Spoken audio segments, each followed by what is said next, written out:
Lord, pero ganyan din si Lord. Kasi nga, ang Antichrist ay kokopyahin niya si Lord Jesus Christ. Amen. Alright. Maayos na tayo dyan. Clear. Number 2. Ano nakikita nyo? Pulang kabayo. Yan ang iniinom ni Ate Mega nung araw bago mabuo na yan. No? Saka ni Sister Rochelle at Nanay Luby. Hindi daw si Nanay Luby. Sorry, Emperador yung kay Nanay Luby. Ha? Okay. So, pangalawang nakita ni John, remember, kulay puti daw, tapos yung nasa likod kanina, kasunod ay kulay pula. Okay? So, nung nakakita na siya ng kulay pulang kabayo, ito ang pagkakasabi ni Apostle John. When the Lamb opened the second seal, pangalawang seal, I heard the second living creature say, "Come." Then another horse came out, a fiery red one. So, hindi puti yung nakita niya, nakasunod, ang nakita niya naman ay kulay pula.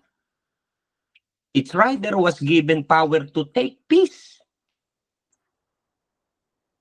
Naintindihan? From the earth and to make people kill each other. Ang Antichrist kasi, hindi siya mabait for whole 7 years. Hindi siya totally mabait for whole 7 years. Magdi-deceive siya, manghihingi siya or magde-demand siya ng worship sa lahat ng tao sa buong mundo.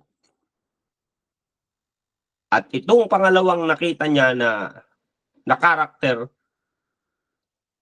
ay wala ng peace dito. Bakit ganoon? Bakit pinupersa kaming magpatatak ng 666?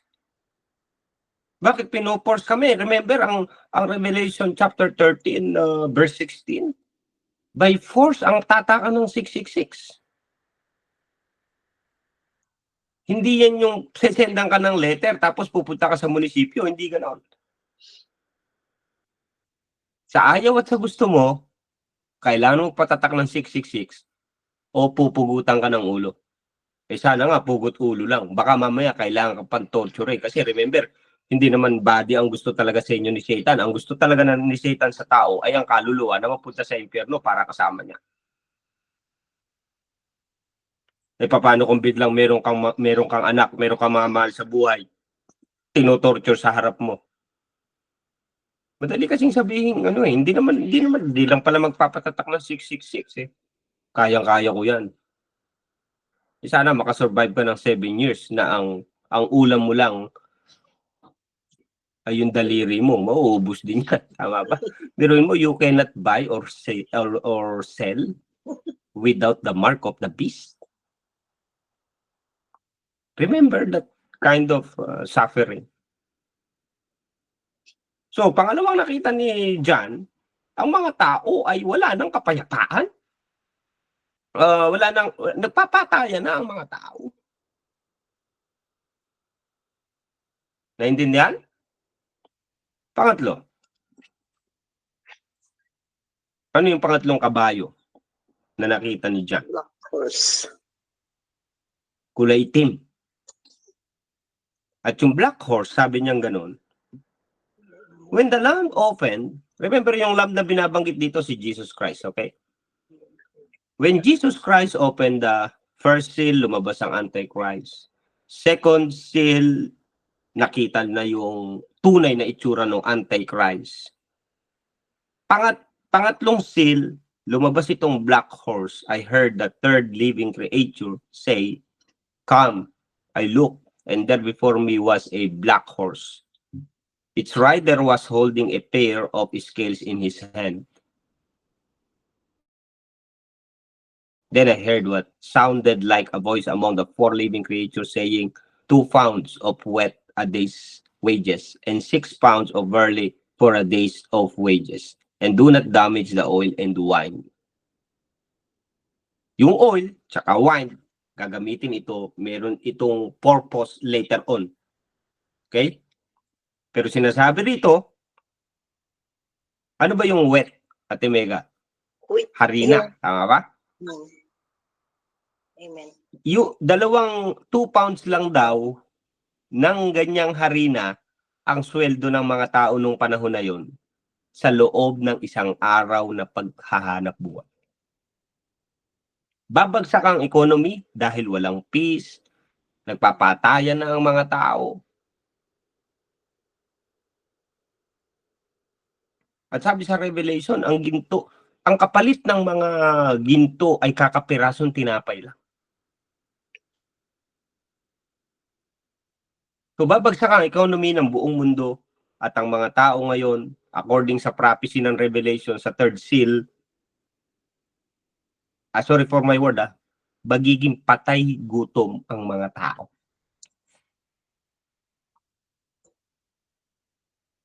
Biruin mo, itong sinasabi nito, hindi ito biro, Ate Mika. Nagtatrabaho sila ng isang araw sa kapirasong harina or pagkain. Hindi na ito yung marangyang pamumuhay. Bakit bagsak na ang economy ng buong mundo? So, ganun. Pinapakita ni Lord. First seal, second seal, third seal. Pangapat, the fourth seal.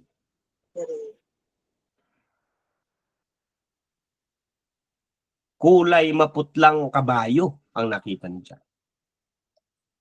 At ang dala niya ngayon ay kamatayan sa ika-4 of the earth. Pale horse, they were given power over a fourth of the earth to kill by sword, famine, flood, and wild beast on earth. Ibig sabihin, dadating ngayon si kamatayan sa ika-4, the fourth of the earth. Ika-4 na bahagi ng mundo, mamamatay sila sa sword, magpapatayan ng mga tao, famine, mga sakit, plague, wild beast. Biruin mo pati mga hayop kalaban ng mga tao sa panahon nito. Brother Roland, kailan mangyayari yan? Or for example, nag-rapture ngayon, 2024. O 2027, ganito na ang itsura ng mundo.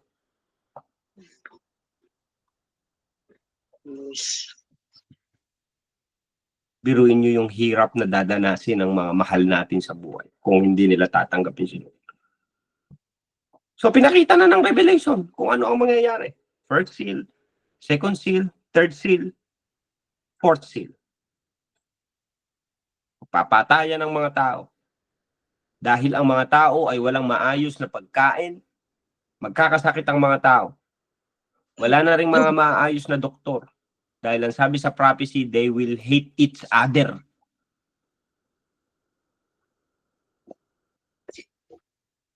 Lima. Naintindihan nyo na yung 4 na kabayo? Amen. Remember, hindi ko na ito ituturo sa inyo. Kasi marami tayong kailangang pag-aralan. Kaya nga, blessed kayo, nandito kayo ngayon. Na i-detail sa inyo to ngayon. Walang magtsatsaga masyado sa inyo ng ganito. Tama ba? So, unang kabayo, naintindihan na? Hindi kasama si Vice Ganda rito, ha? Walang gano'n. Timega, hindi siya kasama rito, ha? Kasi Rudy Paulate, wala rin siya ron. Okay. Di ba? Yung ano ba yun? Yung sa gabi, nagiging kabayo, napanood ko yun eh. Petrang kabayo. Petrang kabayo. Yun, si Pet. Napanood nyo ba yun? Yung Petrang kabayo. Yung paggabi, nagiging kabayo Roderick siya. Paulate. Roderick pala. Sorry. Okay? Nakakulong So, na. dapat kabisado nyo. Ano na lang yung kulay? Ano yung kulay? Ano yung unang kabayo? Anong kulay? White. White? White horse. White horse, the Antichrist. Black and pale horse. Oh, yung white horse, sino yun? Si Antichrist. Antichrist. o yung pangalawang horse, yung red horse na Red dumating. horse. Anong ginawa niya? War. Magkakaroon ng wala ng peace ang mundo. Magpapatayan. Nagpapatayan ng mga tao. Meron sa ng isa't war. isa. Okay? Ayan, yes, diyan papasok ang 666. Tataka ng 666 yan, pino-force na ang mga tao. So pangatlong kabayo, anong kulay? Kulay Gray. Black. kulay black. Black Ano ang horse. mangyayari ngayon sa mundo? Magkakaroon ng tagutom. Tagutom, Ekonomiya. bagsak ang economy, ang mga tao nagtatrabaho para sa kapirasong tinapay. Biruin mo yung kapirasong tinapay, pambihira naman, oh. Magkano lang ang tinapay? Sabihin mo na lang 5 piso, nagtatrabaho sila sa halagang 5 piso sa panahon na yan. So, pang-apat, lalabas ang kulay. Ayan, nakita nyo sa screen, kulay Horse. Worse. pale horse na mamamatay na ang 4/4 of the earth. Iba't ibang klaseng kamatayan ito. Nagpapatayan sila. Siyempre, walang makain eh. Nakawan yan. O, ikaw may pagkain ka ba? Ang mga tao, pag gutom, tandaan ninyo yan, sumasama ang ugali. Kaya si Rizal, lagi kong binubusog yan. Hindi magugutom yan. Oh. Laging may yakiniku yan, ramen, sushi, kompleto yan. Hindi pwedeng gutom yan. Okay? So, famine, plague, and wild beasts of the earth. Panlima. Pwede natin alis ay 4 na yan. I hope naintindihan nyo mabuti. Panglima. Ano nakikita ninyo?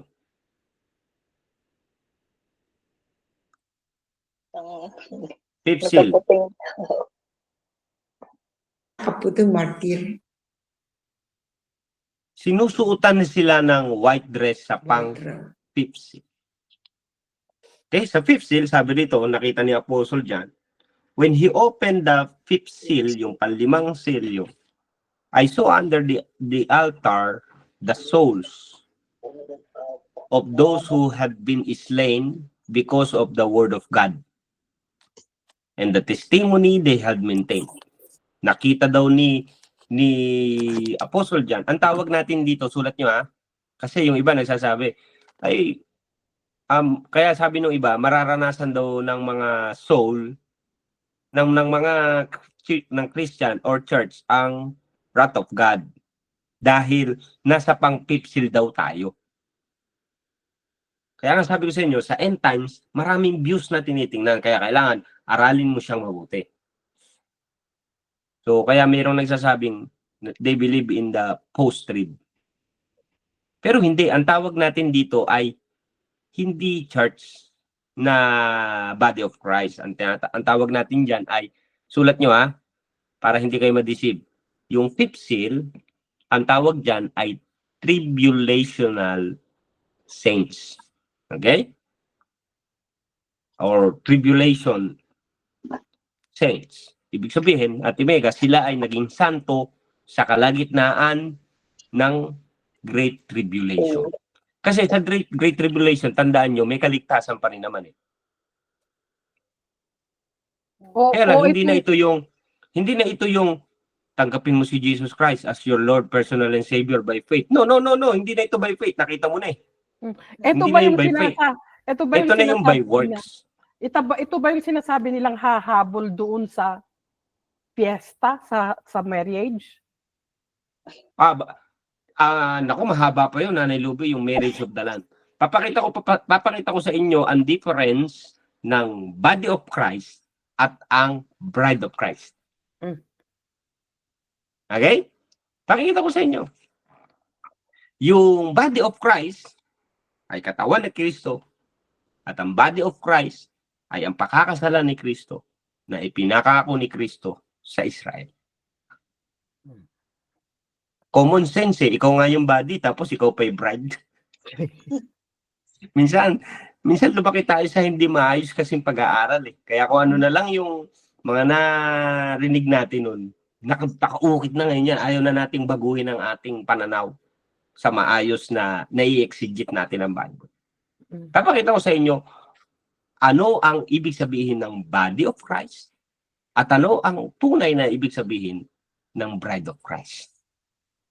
Alright? So ngayon, dito muna tayo.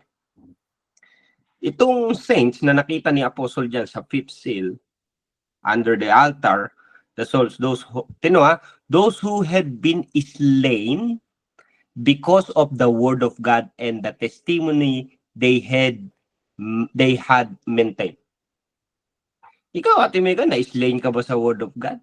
Pinatay ka ba dahil sa pag-testimony mo? Alam mo, ito lang, naranasan lang nila ito dahil ginigipit sila ng Antichrist. And yet, hindi sila nagpatatak ng 666. Hindi sila, nagpapugot sila ng ulo. Kaya nga, tinan mo yung 10. They called out in a loud voice, "How long, sovereign Lord, holy and true, until you judge the inhabitants of the earth and avenge our blood?" Kasi pinugutan sila, pinahirapan sila. Ikaw nga, hindi pumatak ang dugo mo, Ate Mega, naligtas ka eh. Amen. Kaya ito yung panahon na tingnan nyo ang salvation natin. Ibang-iba sa salvation ng tribulational saints. Ang salvation mo ngayon, sabi ni Apostle Paul, if you confess with your mouth, Jesus is Lord, and believe in your heart, God raised Him from the dead, you will be saved. Dito, Matthew chapter, ang sabi dito naman, ang manatiling tapat hanggang wakas ay maliligtas. Hindi mo rin po pwedeng i-quote yung nasa Matthew na yon sa panahon natin ngayon. Naintindihan nyo na ngayon ang connection ng Book of Matthew at Book of Revelation? Amen. Actually, connected din ang Book of Hebrews dyan sa tribulation. Later on na lang. Gusto kong simulan muna kayo sa lugaw na ganitong no. So yung manatiling tapat hanggang wakas ay maliligtas. Itong mga to, tribulational saints. Sa fifth seal, hindi sila nagpatatak ng 666 sa atin. Bagamat name of the bishop. At ngayon, humihingi na sila ng tulong. Lord, kailan ba? Kailan mo ba kami ipag-iganti? 11. Then, each of them was given a white robe. Sinutan ngayon ng white robe and they were told to wait a little longer until the full number of their fellow servants, their brothers and sisters, were killed just as they had been. Tingnan mo yung kaligtasan nila, kamatayan sa tribulation. Tingnan mo, may full number din yung kanila. Kaya lang, full number na papatayin ng tabak. Tayo, may full number din, tatanggap ng salvation by grace. Di ba meron din tayong ganyan? Romans 11:25. Until the full numbers of Gentiles has come in.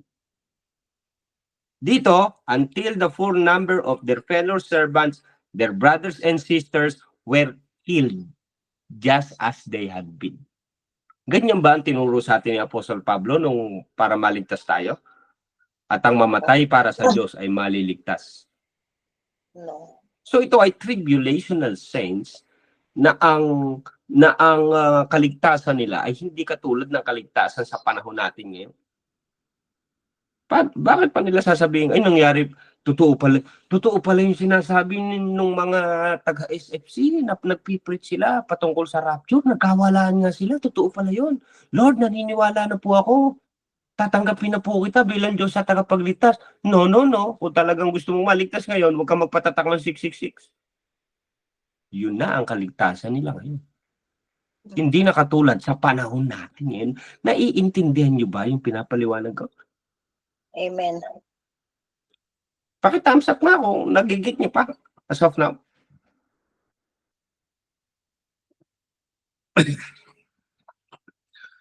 So, ang manatiling tapat ngayon dito ay maliligtas. Pero hindi mo ina-apply ngayon sa iyo yan. Kaya ka ligtas because of your faith in Christ. Tinirahan ka ng Holy Spirit. Dito, Ate Mega, ang kahit sila ay mananampalataya ni Jesus, na iniwala na kay Jesus, hindi sila titirahan ng Holy Spirit. Hindi na sila magiging temple ng Holy Spirit. Sa generation, sa dispensation lang natin yon. Ngayon lang nagiging temple ang ating body. Pag nag-rapture of the church, ang mangyayari lang ito, babalik na uli sa parang Old Testament. Remember? Old Testament. Pipili na lang siya. O gusto ko lang dito sa taong to. Nandito ang presence ko kay Moses, kay David, kay Elijah. Hindi niyo ibig sabihin? Amen. Kaya, alam nyo, napaka-blessed ng panahon natin ngayon. Ang Holy Spirit ay temple tayo. Kaya sabi ni Apostle Paul, maiintindihan mo yung context na to. Sabi ni Apostle Paul, remember, sa Ephesians chapter 6, we are not fighting against flesh and blood, but by the Spirit in heavenly places.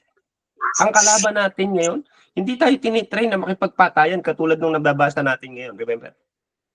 Hindi tayo tinuruan na maligtas, kailangan mamatay tayo. Walang ganoon. Parang Muslim, hindi ganoon ang tinuro sa atin ni Lord.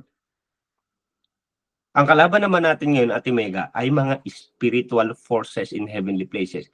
Temo, ang atake sa'yo ng demonyo, emotional problem, depression, mag-doubt ka sa salvation mo, mag-stop ka sa pagsiserve mo, tanggalin mo yung passion mo, mawala yung apoy ng Holy Spirit sa'yo. Remember? Pagdudahan mo ang Holy Spirit na nakatira sa'yo, pagdudahan mo that you are the righteousness of God, that you are complete in Christ, pagdudahan mo ang Bible, pagdudahan mo ang rapture, pagdudahan mo ang darating. Remember, hindi ka naman, walang sumasakal na tao sa yung ganyan. Sino yung kalaban mo? So our enemy is in the unseen world sa panahon natin ngayon. Sa panahon nila, ang enemy nila, nakikita ng mata nila. By flesh ang battle. Pero sa atin, we are not fighting against flesh and blood. Hindi ganyan ang training sa atin. Kaya kung papansinin nyo, ang challenge sa atin lagi ni Lord, our faith. Faith. Kasi nyo, ang dami nating mga kilalang lingkod ng Diyos. Ang titindi ng faith nila, biglang makikita mo, boom! Bagsak na agad sila. Anong nangyari? Kasi may kalaban tayo sa unseen world. Kanina, lakas-lakas mo, biglang boom, ang hina mo na, biglang ayaw mo nang mag-serve kay Lord, biglang depressed ka na, ayaw mo nang lakaran yung calling mo. Sino yung nakalaban ko na yun? See? So very clear ang scripture. We have enemies in unseen world. Kaya may challenge ang si Lord in every dispensation. May challenge si Lord dito, huwag kayong magpapatatak ng 666, may challenge din sa atin. And number one challenge sa atin is our faith in Christ. Kaya nga sabi ni Pablo, panghawakan yung mabuti yan. Pananampalataya ninyo. Okay? Nothing can, ano yun? 1 Corinthians 15:58. Therefore, brothers and sisters, sabi ni Apostle Paul doon na, pakibasa ngayon, 15:58. Immovable, sabi niya gano'n eh. Immovable ka dapat eh. Because you know that your labor is not in vain. Pakibasa nga muna yan, 1 Corinthians 15:58. Kaya sabi ni Pablo, dapat ang faith natin ay immovable. Ito, ako na lang basa. Therefore, my dears and dear brothers, stand firm. Stand firm. Let nothing move you. Let nothing move you. Anak mo, asawa mo, magulang mo, kasama mo sa church, unbelievers, financial problem, health issues, etc. Sabi ni Pablo, let nothing move you. Always give yourselves fully to the work of the Lord because you know that your labor in the Lord is not in vain. After niyang ituro na tayo ay mararapture at mabubuhay after death.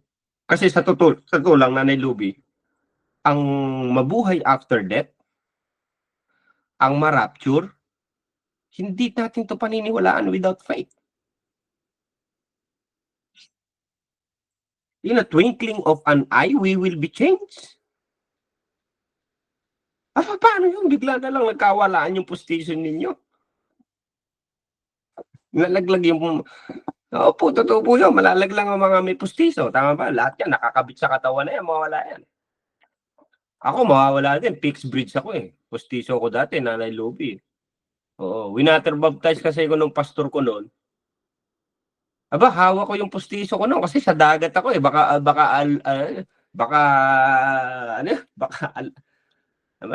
Alunin. Alurin. Oh. Kaya ang ginawa ko, nasa Japan ako, medyo mahal lang, pina-fix bridge na. Pero malalaglag din yun kasi nakakabit eh. Ibabalik ko yun sa doktor ko, ha? Tinay ka.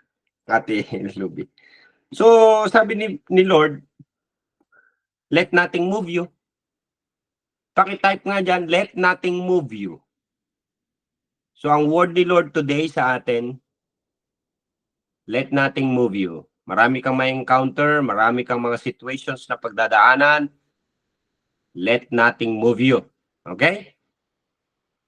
Merong ilan dito, darating kayo sa mararaming trials na parang gusto niyo nang sumuko, gusto niyo nang give up, napapagod kayo sa ginagawa ninyo. Sana maalala nyo, ito ay hindi ito galing sa akin. I believe galing ito sa Lord. Nawa, maukit sa'yo at maalala mo. Hindi, may word si Lord eh. Turo ni Kuya Roland eh. Hindi nga ako nagsasabi, Bible lang nagsasabi. Ang sabi ng Bible sa atin, dahil binigyan tayo ng buhay na walang hanggan, ililigtas tayo sa harap ng God, bibigyan tayo ng maayos na future ng Panginoon, let nothing move you. Okay? Next. Okay na tayo sa fifth seal. Naintindihan na kung sino sila? Puntahan natin yung pang-anim. Ano nakita ninyo? Madilim. Magda. Mundo. Chaos. War. Ayan na. Grabe, no? Grabe na. Nung umiyak Nakatakot. yung mga tribulational saints, remember ang sabi ni Lord sa kanila rito? Wait a little longer. Kasi pagkahiganti sila ni Lord eh. No, so pagkatapos umiyak sa fifth seal, ito na ang nangyari sa mundo.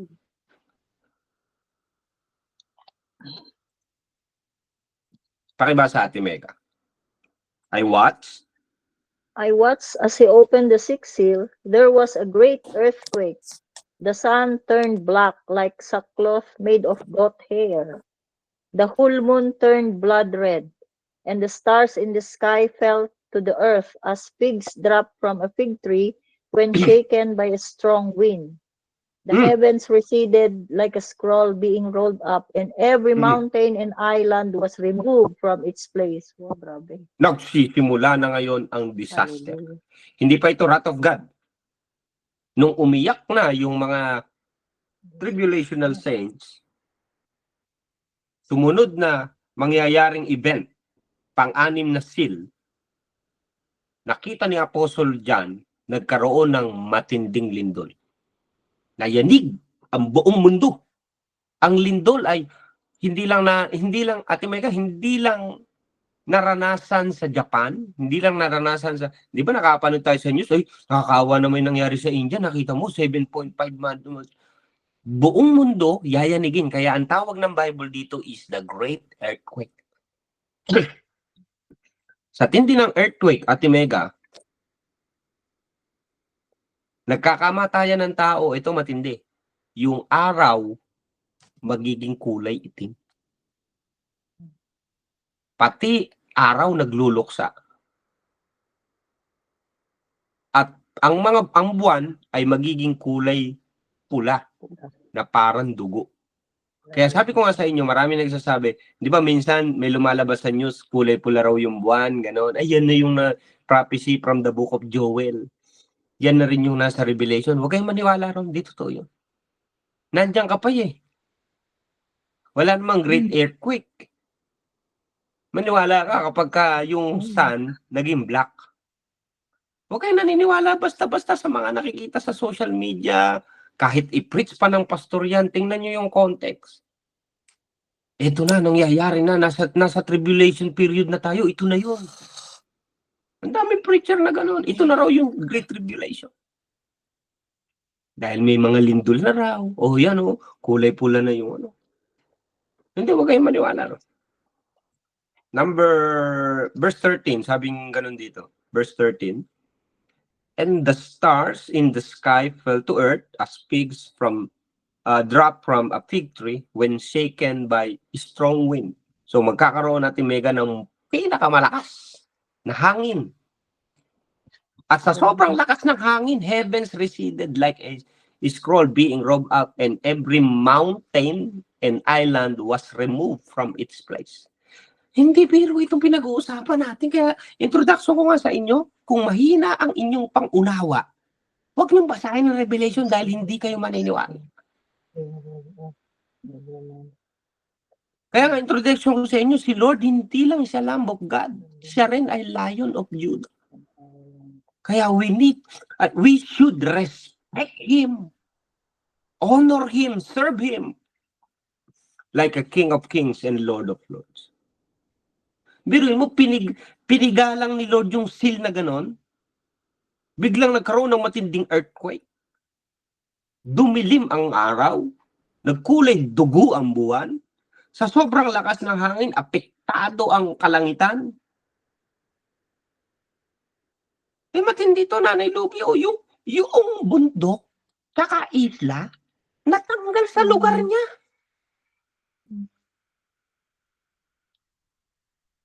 Yung Mount Fuji, napunta dun sa Spain. I don't know kung paano maalis. At Boracay napunta sa Cagayan. Oh. At least, hindi na magjajapan si Ate Mega. Nandun na yung Mount Fuji sa kanya. Kami na magjajapan sa'yo. Hallelujah, grabe, no? Diba? Oh.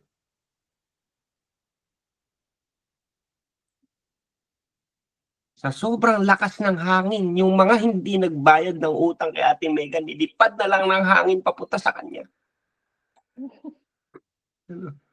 Tama ba? Yung mga ayaw magbigay ng tithes and offering sa church, nilipad papunta na ron sa sa basket ng church. Ayaw nyo magbigay sa akin. Inangin na. Walang ganon, ha? Hindi kasama yun, ha? Joke lang. So, kakaiba itong 6 seal. Basahin ninyo mabuti ang Bible. Bakit hindi natin ituro ang Word of God, ang salvation? Saan tayo nagbibisi-bisi? Ang sama ng sasapitin ng pamilya natin. Sigurado ba kayo lahat ng pamilya nyo ligtas? Hello? Si Tito, si Tita, si Mama, si Daddy, anak nyo.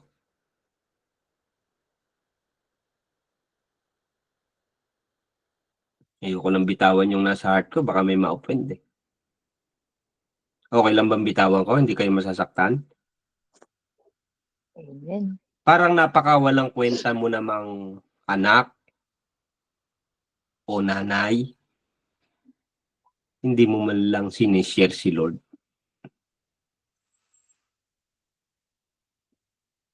Asawa mo. Pinupus mo ba si Jesus? Kapatid mo, kaibigan mong lagi mong nakakausap. Wala pa tayo sa wrath of God. Wala pa tayo sa bowls kasi yun yung wrath of God. Wala pa rin tayo sa trumpets. Remember, introduction pa lang ito ng mga maiiwan sa rapture. Mag-isip-isip tayong mabuti, hindi biro ang pagdadaanan nila. Pero kung sinishare na natin si Lord, ayaw nila, at least wala tayong guilt, no? Nakakalungkot lang kasi yung napunta ka sa magandang lugar, tapos alam mo, mahihirapan sila, wala kang ginagawa. ni hindi nalaman, ay, Christian ka pala? Nag-aaral ka pala sa SFC? Kasi hindi halata, no? Okay? So at least, tumayo-tayo ka naman sa church mo para makita ka nila. Nagte-testimony ka doon, diba? Kumakanta ka, nag-special number, nag-a-usher, para ma-inspire naman sila na binago ka talaga ni Lord. Malay mo, sa ganung paraan, maligtas sila rito. Tama ba? So, hindi ito biro. 6th seal. 7th seal. Are you ready? Pwede na natin buksan ang seal. 7. Amen. Yan. Hindi ako magbubukas ha. Si Lord ako pumipindot lang ha. Ay, meron pa pala sa 6th seal. Dahil sa lakas ng hangin, Ate Mega, di maiiwanan na. Ganito kasi ha, balik ko muna. Dahil sa sobrang lakas ng hangin, Ate Mega, ang binanatan lang naman dito ni Lord, yung nature eh. May buhay pang mga tao, tama po ba? Remember, ang tao dito, kung mangyayari ito sa panahon natin, ang tao, 8 billion pa eh. Hindi ba pinatay yung fourth of the earth? O billions pa rin ang natitira sa mundo. Napakadami pa rin tao noon. Ngayon, then the kings of the earth, the princes, the generals, rich, mighty, everyone else, both slave and free, hid in caves. And among the rocks of the mountains, they call to the mountains, and the rocks fall on us and hide us from the face of him who sits on the throne and from the wrath of the land. For the great day of their wrath has come. And who can withstand it? Tingnan nyo yung kings tsaka mga princess, alam din nila ang istorya ni Lord Jesus. Alam nila. So wala silang magagawa kundi magtago sa kuweba dahil alam nila na ito na, dumarating na ang puot ng Diyos. Na-confirm na nila. Magsasama-sama ngayon ang hari, alipin, mayayaman, mahirap, magtatago-tago sila kung saan sila pwedeng magtago. Dahil ramdam na ng mundo, Ate Mega, ito yung puot ng Diyos na sinasabi talaga. Sana tinanggap ko na lang dun yung pinsan ko. Nag-share na si Crisel sa akin eh. Ni-reject ko pa. Grabe itong mga maiiwanan sa rapture. So, kung mangyayari ngayon to, 2027 or 2028, ganito na ang itsura ng mundo. Okay? So, bago yon, yung pang 7th, meron naman tatatakan si Lord. Di ba? Nagkaroon ng tatakan ng 666 sa Mega. Between 6 seal and 7 seals, may tatatakan naman si Lord. At ang tatatakan niya, huwag kayong maniniwala sa sinasabi ng Jehovah's Witness na 144,000 lang daw ang maliligtas. Hindi totoo yun. Yung 144,000 sa Bible ay tatatakan ay ang mga Israelita. So, hindi kasama rito kahit isang Gentiles. Nakakaintindihan po tayo? Amen. So, 144,000 is all from the line of Israel. Okay? After this, I saw 4 angels standing at the 4 corners of the earth. So, after nung malakas na hangin, Ate Mega, nakita ni John, nakatayo yung 4 na anghel sa 4 corners of the earth, holding back the 4 winds of the earth to prevent any wind from blowing on the land or the sea or any tree. Grabe yung anghel, pumipigil ng hangin. No? Then I saw another angel coming up from the east having the seal of the living God. So, papalabas na ngayon ang pang-7 seal na sisirain ng ating Panginoong Jesus. Pero bago yon, may dala-dala yung anghel na pantatak. hindi na mark of the beast, mark of God. Kaya sa Revelation, dalawang mark ang gagamitin. Mark of the beast, tsaka mark of God. Kumbaga sa ano, labanan ni Satanas at ng Panginoon. Kaya hanggang ngayon, hindi natatapos ang labanan ni Lord eh. Alam niyo ba yon? Lumalaban pa ang demonyo eh, ang devil.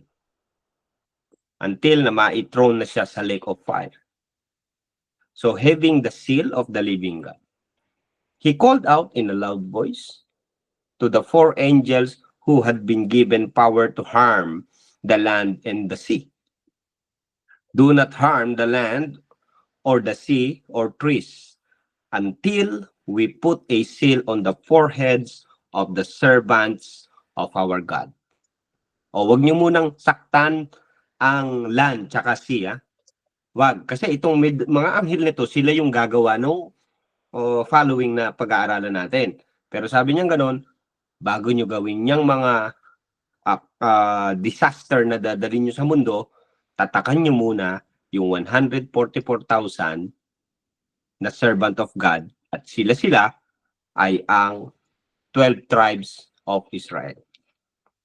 Okay? Sa lahi ni Reuben, sa lahi ni Judah, until Benjamin, tig to 12,000. Sabi ng mga Bible scholars sa pag-aaral ko, mukhang itong 12,000 na ito ay mga rabbi. Mukhang, mukhang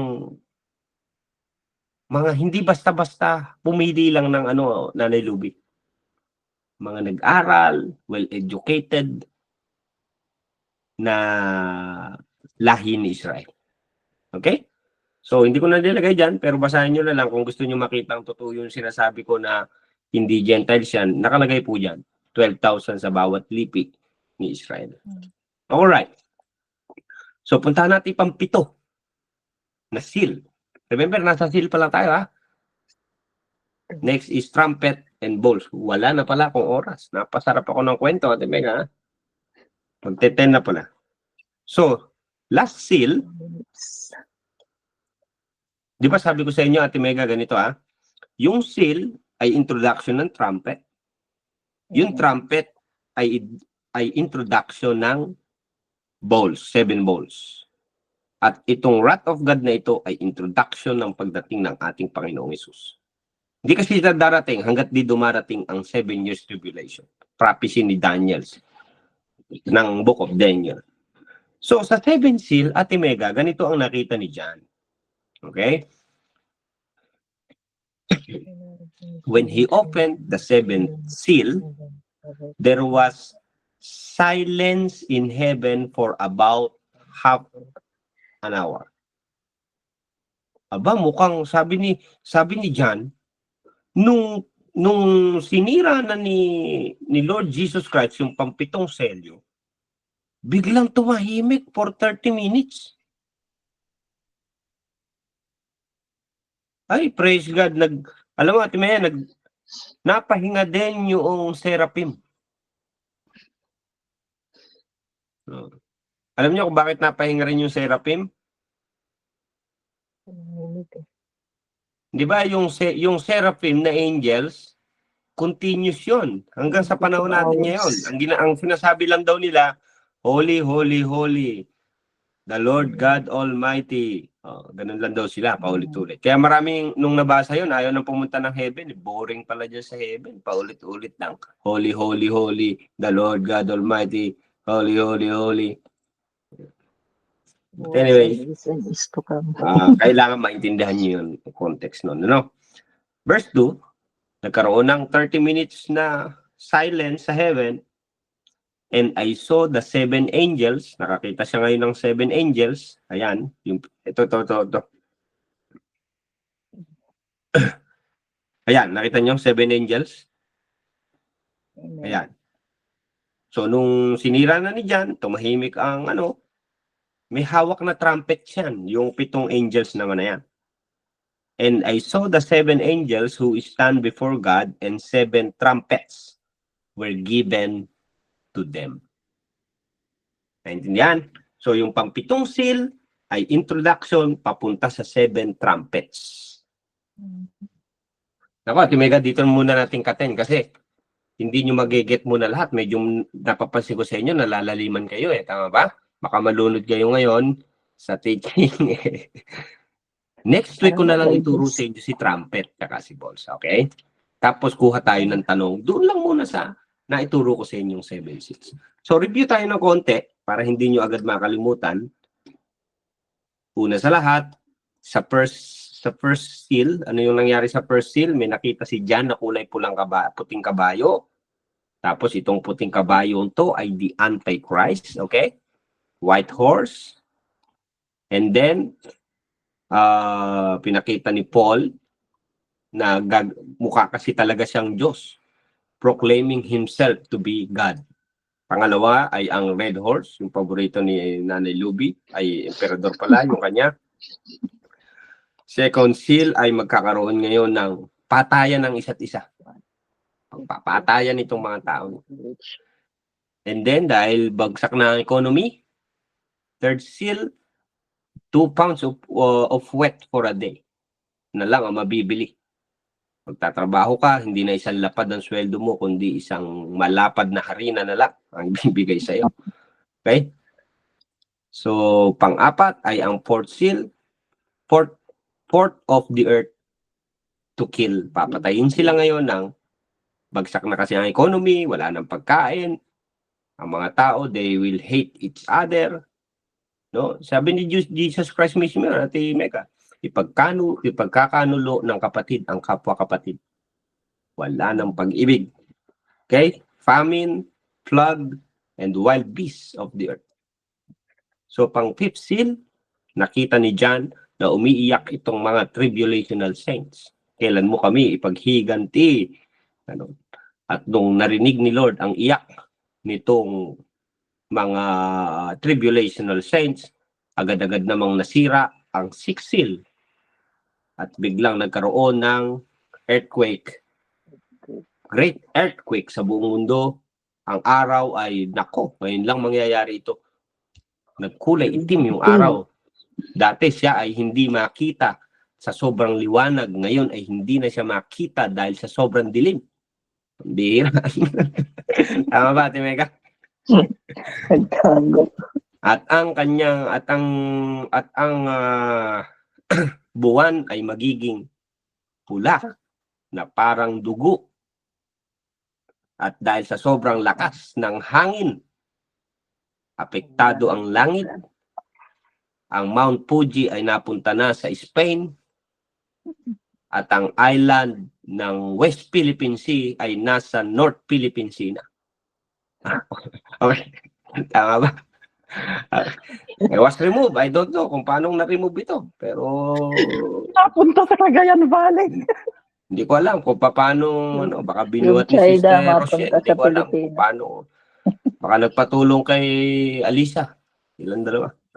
At dahil dito, ang mga hari, prinsesa, mayayaman, mahihirap, magsama-samang magtatago sa kuweba or somewhere na kung saan sila makakapagtago dahil takot na ito. Remember, the fear. Yung ano nila, nervous na nila. Paparating na kasi ang puot ng Diyos, sabi niya. At after niyan, ng 6 seal, bago ang 7 seal, between that, ay kumuha muna si Lord ng tatatakan niya na hindi mark of the beast, kundi mark of God. Kasi kailangan tatakan sila, Ate Mega. Alam mo kung bakit? Kasi darating ang mga delubyo sa buong mundo at magsisecure si Lord ng 144,000, and this 144,000 will preach the gospel of the kingdom in the future. Okay? Sila yung magpipreach ng gospel of the kingdom. Kaya nga sila well-trained ngayon. Kaya nga sabi ng mga Bible scholar, itong 144,000 ito ay mukhang mga rabbi. 12,000 rabbi sa lahi ni Reuben until doon sa lahi ni Benjamin. Tatatakan sila ngayon ng mark of God para katunayang kahit anong salot ang dumating sa mundo, kayong 144,000 ay hindi maaano. At doon mapupulfill yung Mark 16:16. dumampot man sila ng ahas, ay hindi sila maano. Uminom man sila ng mga lason, hindi sila maano. Lahat ng patungan na lang kamay ay gagaling. The 144,000, magandang alam ninyo ang Bible sa rightly dividing the word of truth. Naintindihan? So itong 144,000 na ito ang tinutukoy. Malalaman mo ang 144,000. So they will preach the gospel of the kingdom and then the end will come. Piniprepare sila ni Lord to build. Kasi sira ang mundo. Remember, Ate Mega, sira ang mundo. Sira ang mga building lahat. Wasak ito ang mga tao. Antindi. Magbibuild si Lord ngayon ng another generation. Magre-reign siya ng 1,000 years. The perfect kingdom. Perfect kingdom. At ang gagamitin niya ngayon, itong 144,000 na may mark sa kanilang forehead. Sila ang mag-i-start. Aayusin nila ngayon ang buong mundo at magre-reign si Lord ngayon ng 1,000 years. Ipaparana sa tao ang perfect government na hindi nararanasan hanggang ngayon. So, ituturo ko sa inyo later on. Kaya nga, ayoko munang pasukin yung eternal state. Nagmamadali si Moody Handbook eh. Gusto, tapos na agad. Di naman naintindihan nito. No?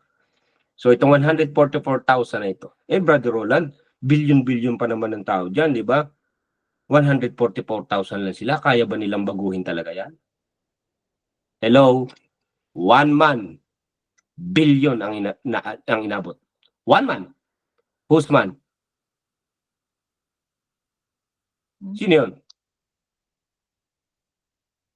Jesus Christ. Nagpapako lang siya. Pumili lang siya ng 12. And the 12, inabot ka hanggang ngayon, Ate Mega. Eh, ito 144,000, matindi pa rito. Hahawak ng ahas, di na ano. Ang ahas ang takot sa kanya. Uminom lang lason.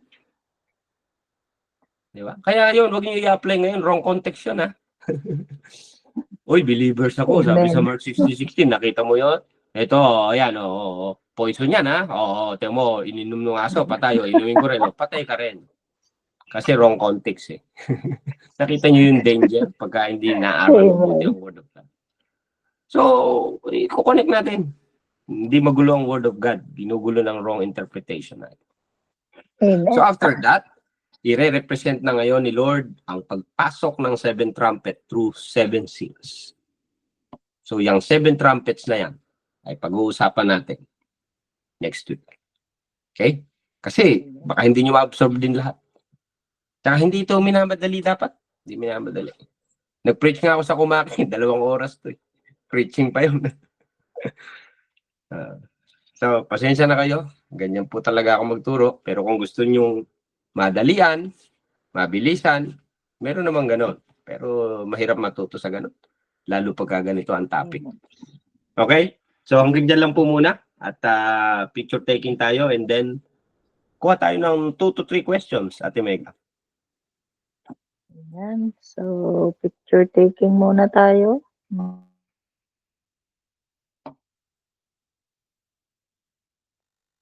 Okay, 1, 2, Naka-share pa yung bro. teka. Kalisilin ko lang. Marami bang nakatulog, Ate Mega? Sige. Maraming hindi naka-open cam. Okay, open cam tayo. Yung mga hindi may iwanan Ayan, sa yung mga, rato. Si Sister, Ito, ayan, open Sister cam. Ed Simpoda. Mukhang in love to, Sister Ed. Ano? Lalong nagdadalaga. Ano, Ate Yoli. Pati si Ate Yoli. Oh. Makita mo talaga yung mga inspired sa Amen. Israel. No? Sige, open cam. Sige. Love the Lord, brother. Yes. Oh, Sister Gia, may isa pang in love na nagbukas ng camera. Nakita ko, nakasakay sa motor. No? Yung mga in love Sabi dyan. ng driver, Sige na, with my love, mag-open sabi ganon. Sister Rochelle, nakita niyo ba yun sa post nila sa Facebook, with my love daw? Ay, hindi ko lang. Hindi namin nakita. Oo, Bira lang eh, yung alam mo naman ako Facebook. eh. Oh. Ano